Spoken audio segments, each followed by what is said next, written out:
Entonces te tienes las teorías humorales, en la época de Hipócrates, Galeno, vas pasando, te vas dando cuenta que el ser humano, a medida que va ampliando sus capacidades de análisis, pues te vas dando cuenta que es una cosa diferente. Entonces trata la enfermedad de manera diferente. Pues nos hemos anclado en el mundo de las biomoléculas, mundo molecular. Y de ahí no pasamos. ¿Es que no sabemos más? Sí sabemos.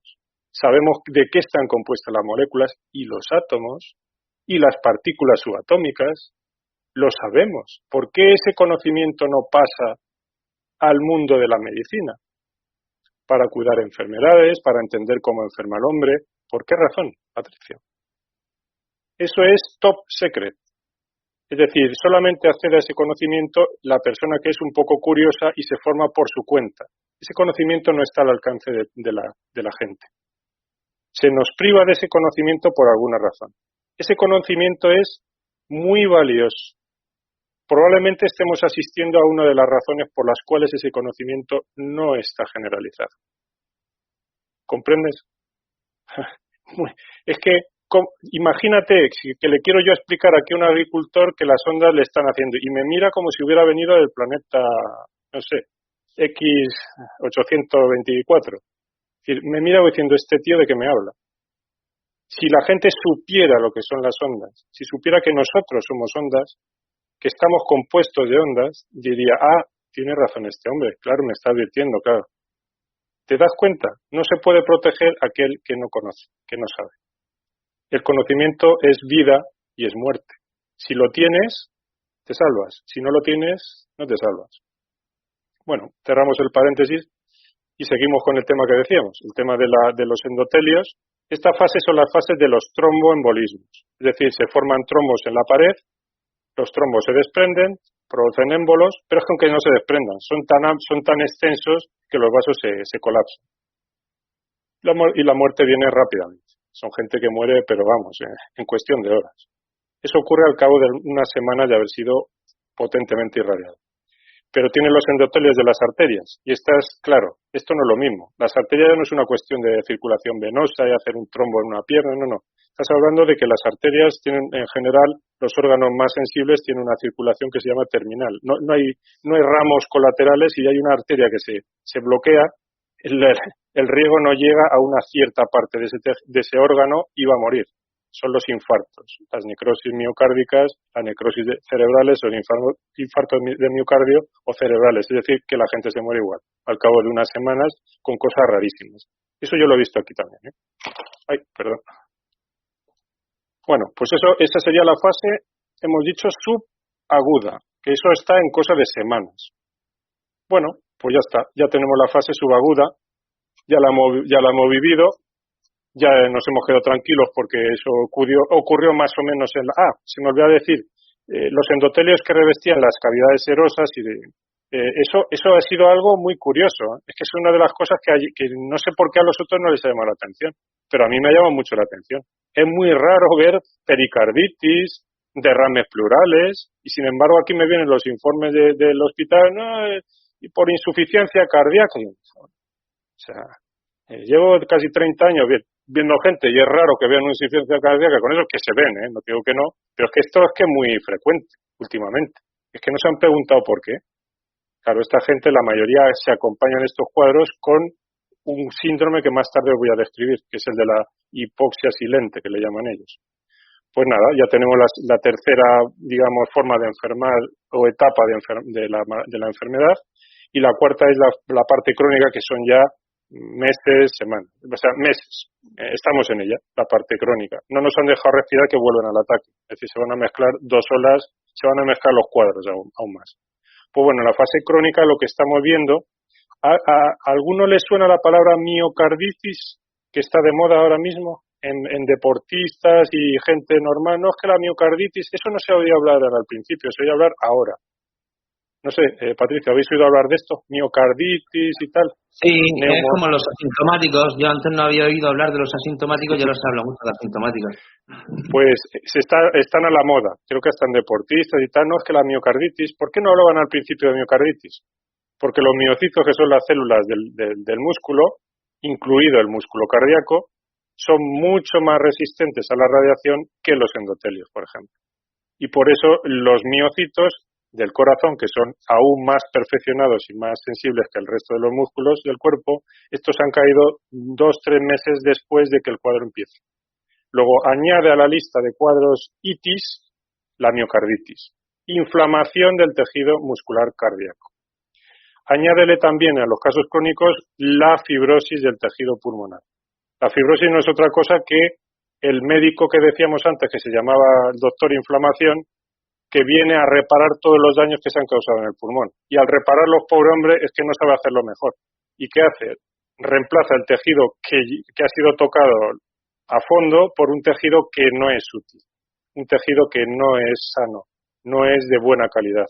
Y claro, si reemplazas un tejido que es tan exquisito como el tejido pulmonar por uno grosero, de relleno, lo que te encuentras es un hombre que se queda sin capacidad pulmonar y con intercambio gaseoso bastante limitados. Esos son las fibrosis pulmonares intersticiales que se están describiendo y que los neumólogos están ahora constatando al hacer el seguimiento a través de nuevas tomografías que hacen a distancia para ver cuáles son los daños, les hacen pruebas de función respiratoria para ver si digamos que las capacidades pulmonares se conservan. Están en ello, están estudiándolo. No sabemos mucho. Bien, pues ya tenemos la parte, digamos, sí, eso que os decía en el vídeo de José Miguel, es que resulta que cuando el pulmón es irradiado por accidente, porque no se puede ser muy exquisito muchas veces cuando irradias lesiones en radioterapia, te cargas el pulmón muchas veces. Irradias al lado, intentas irradiar los ganglios aquí y allá, pero resulta que el pulmón se interpone y al pobre pulmón al final se lleva una parte de la dosis.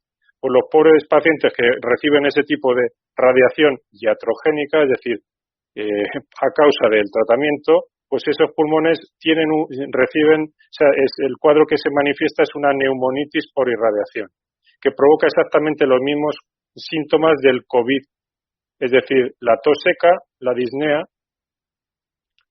y ¿qué te decía antes? Y la fiebre, es decir, te da el mismo cuadro que un COVID.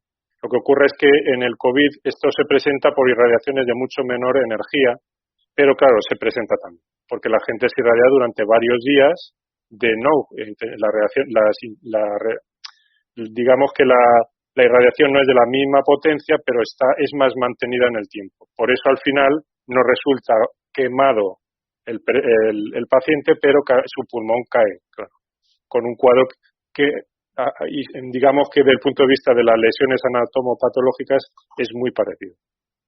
Bueno, pues eso algún día nos lo dirán los neumólogos. Pues es que hemos descubierto que el pulmón del COVID se parece a los pulmones de neumonitis. De momento nadie dice nada, ni se atreverán de momento. Bueno, pues ahora vamos a abrir el capítulo que curiosamente yo también he vivido aquí, que es el de las neoplasias, los cánceres que se han visto últimamente.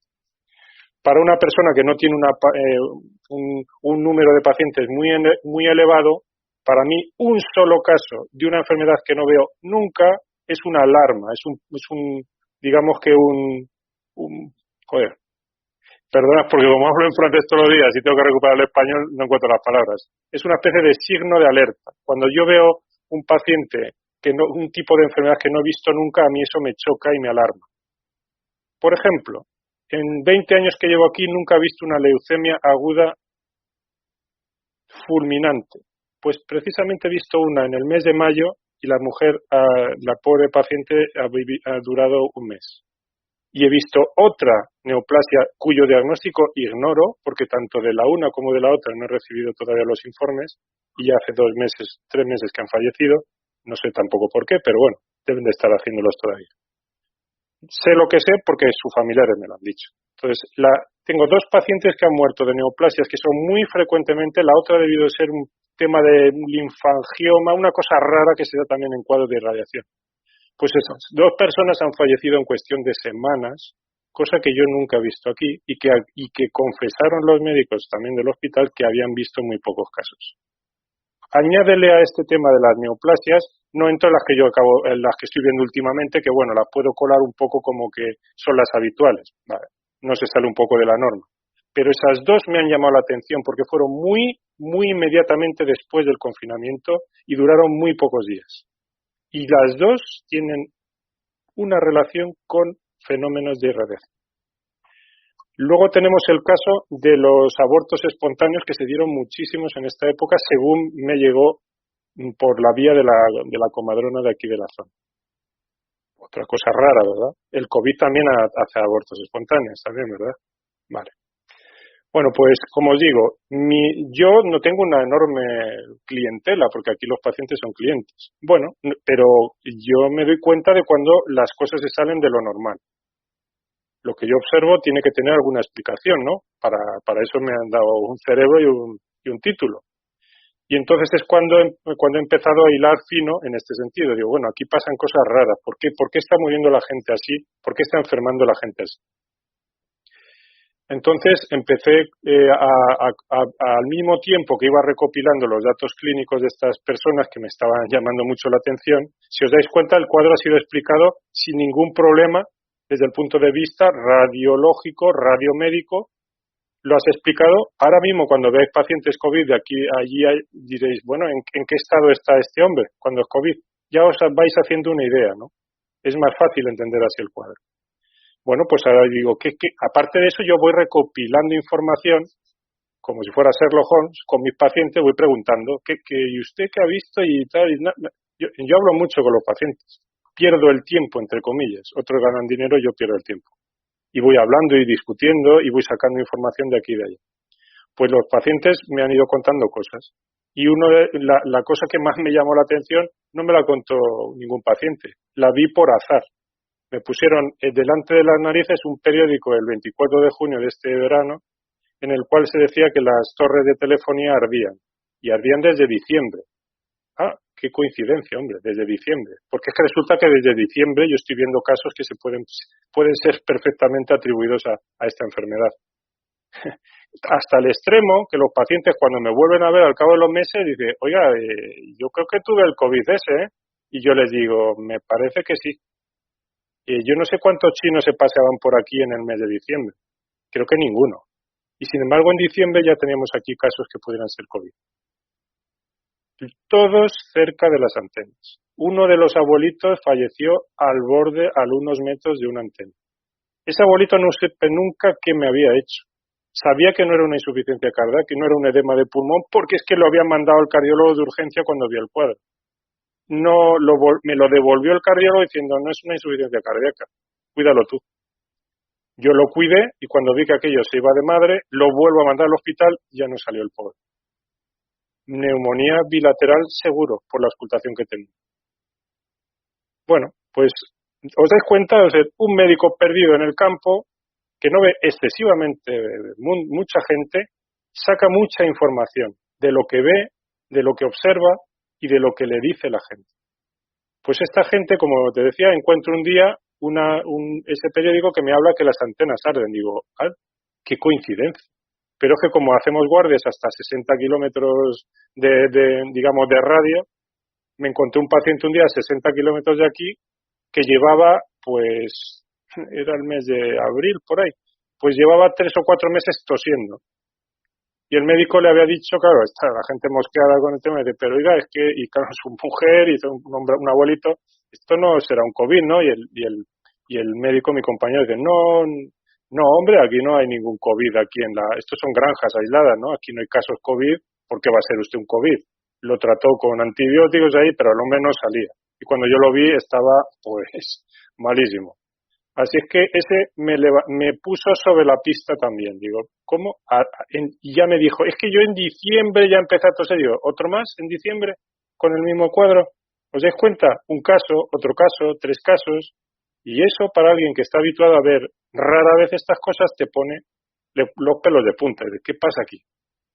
Bueno, pues eso os quería decir. Las antenas arden desde diciembre. Y te explican a continuación, las antenas arden porque los terroristas de ultraizquierda les pegan fuego a causa de la famosa, ya sabéis, ¿no? Famosa red 5 gatitos, como les decís. Pues entonces esto estaba ya explicado, ¿no? Ya está. Es que la gente le pega fuego a vale, muy bien. Pero cuando me metí un día hablando con una persona, me dijo, pero como que yo he visto algunos vídeos y una de antenas que estaban ardiendo arriba. Digo, ¿será verdad eso? ¿Cómo que arriba? Me metí en los vídeos Y efectivamente, no vais a encontrar, creo que pocos vídeos, si encontréis alguno, donde las antenas arden abajo. Y todo el mundo sabe que a esas antenas no se puede acercar nadie.